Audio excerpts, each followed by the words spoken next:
Hi students, कैसे हैं?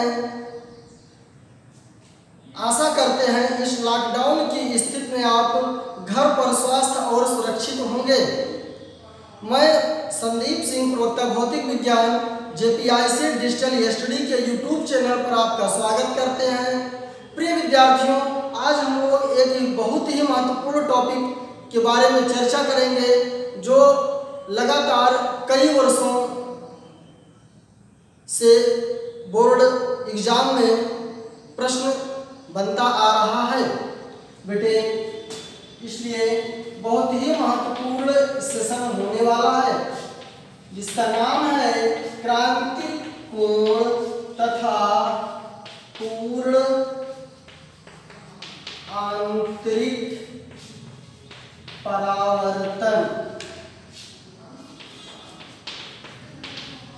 Critical angle and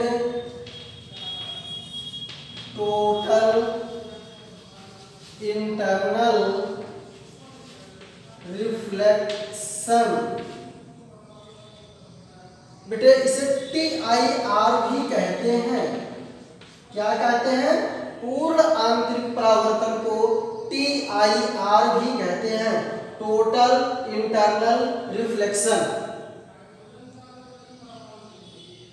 देखिए बेटे, बिल्कुल सामान्य सा नियम जो हम लोग जानते हैं उसी से शुरुआत करते हैं। अपवर्तन की चर्चा कर चुके हैं, जिसमें प्रकाश एक तल से टकरा करके दूसरे माध्यम में प्रवेश करता है। प्रवेश करने के बाद वह अपने मूल रेखा से कुछ विचलित हो जाता है। विचलित होने की इस घटना को ही हम अपवर्तन कहते हैं। बिल्कुल उसी से शुरुआत करते हैं। आप देखें, ये कोई तल है, ये आपतित किरण है। ये क्या है? आपतित किरण है। इस बिंदु पर गिर रही है। गिरने के पश्चात यहाँ पर अभिलंब होगा। आपको बताए थे प्रकाश के नियमानुसार आपतित किरण जहाँ गिरती है वहाँ पर हम एक अभिलंब बना देते हैं। अभिलंब सदैव दो बातों पर निर्भर करता है। या तो यदि प्लेन है तो प्लेन में बिल्कुल उसके लंबवत होता है, और यदि गोलीय है तो वह उसके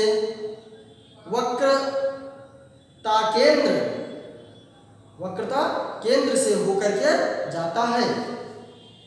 देखिए बेटे, अब यह विचलन कैसा होगा, किस पर निर्भर करेगा कि माध्यम कैसा है। ये सघन माध्यम है और ये विरल माध्यम है। जब ये सघन माध्यम है और ये विरल माध्यम है, आपको दो महत्वपूर्ण बातें बताई गई हैं। पहली बात, जब कोई प्रकाश की किरण सघन माध्यम से विरल माध्यम में जाती है तो वह अभिलंब से दूर हट जाती है।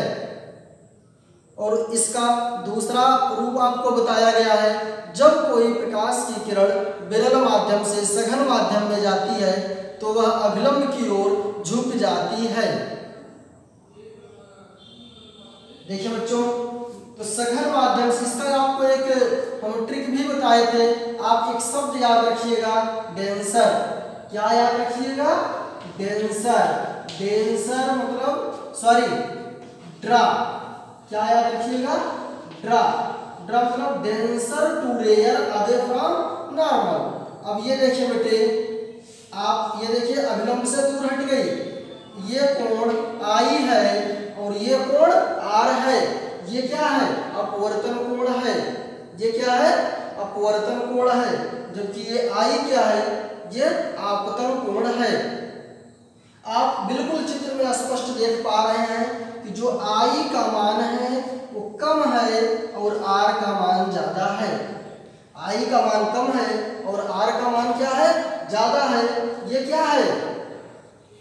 यह एक सामान्य सा अपवर्तन का चिन्ह बनाया गया, अपवर्तन का डायग्राम बनाया गया है।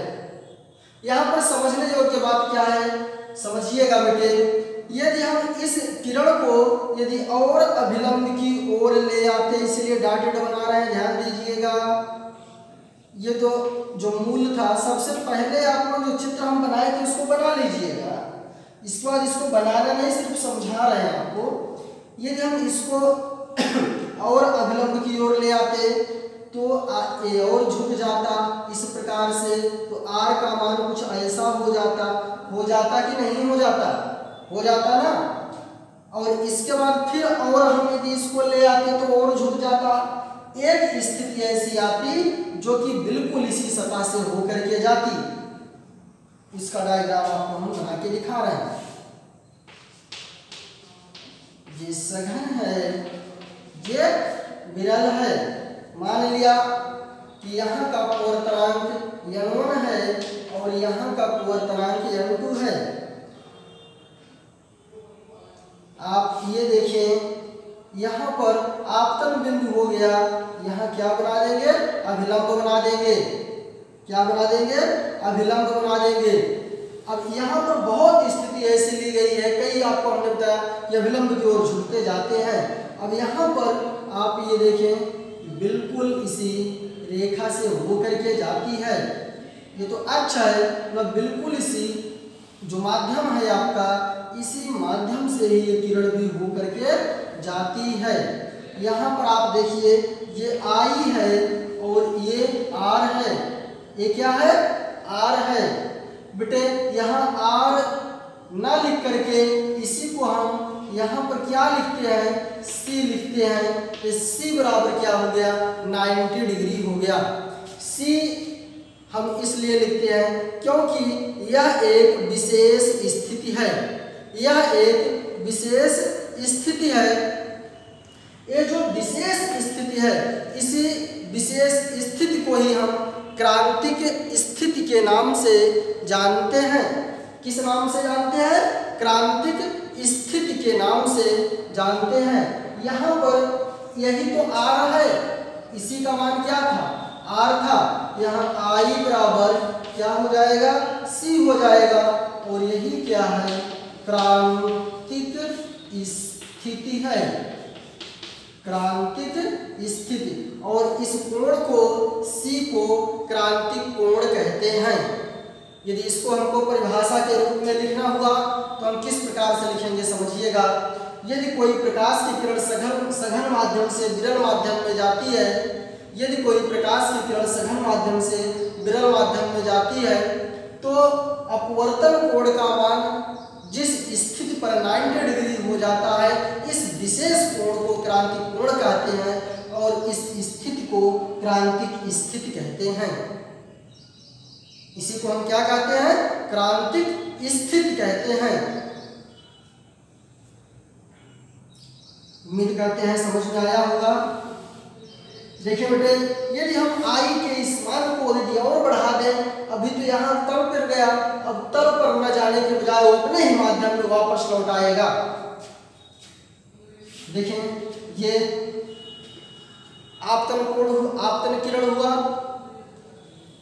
जिसे इंसिडेंट रे बोलते हैं या आपतित किरण बोलते हैं।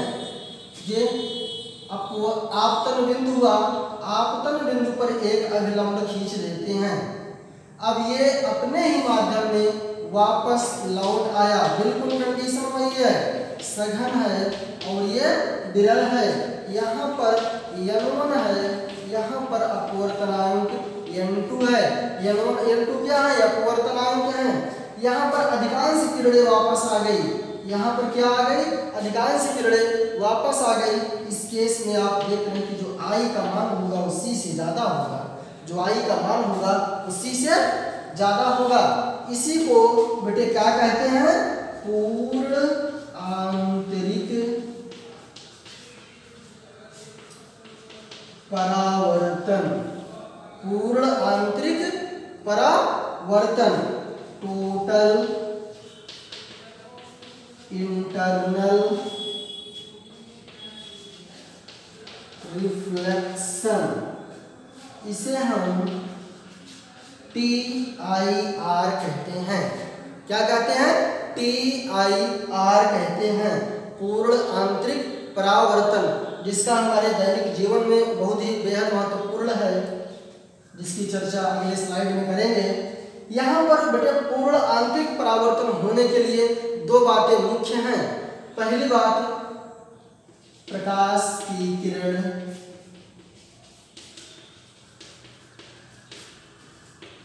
सघन माध्यम से विरल माध्यम में जाना चाहिए। यदि ऐसा नहीं होगा तो अभिलंब की ओर नहीं झुकेगा ना, तो अभिलंब की ओर मुड़ेगा। जब सघन से विरल माध्यम में जाएगा तभी तो अभिलंब से दूर हटेगा, अभिलंब से दूर हटना चाहिए। तो इसके लिए पहली कंडीशन है सघन से विरल माध्यम में होना चाहिए। दूसरी कंडीशन आप देख रहे हैं कि जो आपतन कोण का मान है वो क्रांतिक कोण के मान से ज्यादा है। आपतन कोण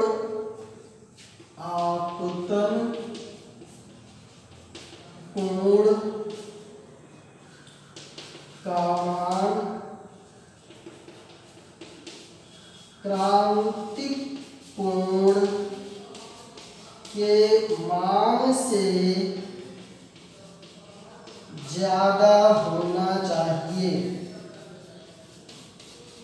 ये दो कंडीशन है, यदि फॉलो करेगा तब पूर्ण आंतरिक परावर्तन होगा, अदरवाइज पूर्ण आंतरिक परावर्तन नहीं होगा। ओके स्टूडेंट्स, अब आप देखिए यहाँ पर यदि हम एक नियम लगाए स्नेल का नियम, तो देखिए बेटे साइन आई स्नेल के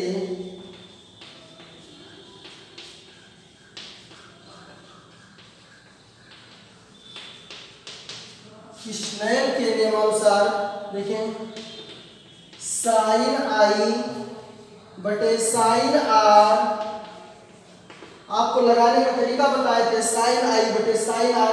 यहाँ का अपवर्तनांक फिर नीचे का अपवर्तनांक तो हो जाएगा n2 अपान n1। बिल्कुल समझ में आया। अब देखिए बेटे इसको हम ऐसे भी तो लिख सकते हैं, पहले माध्यम के सापेक्ष दूसरे माध्यम का अपवर्तनांक बिल्कुल लिख सकते हैं। आप ये देखें यहाँ पर r का जो मान है वो 90 डिग्री है, साइन 90 डिग्री, और I बराबर क्या है c है। तो साइन c, साइन 90 का मान 1 होता है, तो साइन c बटे 1 बटे में 1 होने का कोई विशेष अर्थ नहीं होता है। 1n2 आपको उत्क्रमणीयता अपवर्तनांक की उत्क्रमणीयता बताए थे। 1n2 को हम ऐसे भी तो लिख सकते हैं दूसरे माध्यम का अपवर्तनांक दूसरे माध्यम के सापेक्ष पहले माध्यम का अपवर्तनांक। यही आपका फार्मूला हो गया साइन c बराबर 1 अपान n, साइन c बराबर 1 अपान n। दो बातें और आपको बताएंगे, यदि ग्लास और एयर रहे, कांच और वायु,